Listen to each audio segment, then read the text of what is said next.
धीरे धीरे नदी उतर रही है और बर्बादी के मंजर सामने आ रहे हैं। आयर में कहीं पर पत्थर उखड़ गए हैं तो कहीं पर टाइलें बहकर आगे तक चली गई है, कहीं दीवार ध्वस्त है तो कहीं पर जालियों में कचरा समाया हुआ है। आयर के 75 करोड़ के विकास के सब्ज बाग ही इसकी विनाशलीला के कारण बने हुए हैं। इस बार एक ही बारिश में आयर नदी में आए उफान ने शहर की कई बस्तियों को अपनी चपेट में ले लिया। विकास के नाम पर बनाई गई हदों को तोड़ दिया और बता दिया कि नदी का विस्तार उतना ही होता है जितना प्रकृति चाहती है। उसे नाला बनाकर विकास के ख्वाब दिखाने वालों और उनका सपोर्ट करके उदयपुर की जनता की जेब पर 75 करोड़ का चूना लगाने वालों को इतिहास कभी माफ नहीं करने वाला है। जैसा कि आप जानते हैं कि 24 न्यूज अपडेटर लगातार आयर में हो रही पैसे की बर्बादी और विनाशलीला के मंजर आप तक लाता रहा है। इस बार भी हम लगातार आपको आयर की बर्बादियों के निशान बता रहे हैं। आज जब हम बहते पानी के पास पहुँचे तो हमें दिखाई दिया कि आयर को नाला बनाने के बाद दूर से उसे चमकता हुआ दिखाने के लिए इसके पेटे में लगाई गई हाई मास्ट लाइट पर भी खतरा मंडराने लगा है।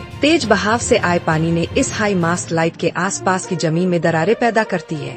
सीमेंट उखड़ गई है और यदि समय रहते जिला प्रशासन नहीं जागा तो यह लाइट कभी भी गिरकर बड़े हादसे का कारण बन सकती है। नदी में जितनी भी हाई मास्ट लगी है उन सबको टेस्ट करने की जरूरत है कि वे खड़े रहने लायक बची भी है या नहीं। आसपास रहने वालों ने बताया कि जब से पानी आया है तब से लाइटें बंद है। अंधेरे में भारी परेशानी हो रही है। पानी में जानवर आने का भी खतरा है।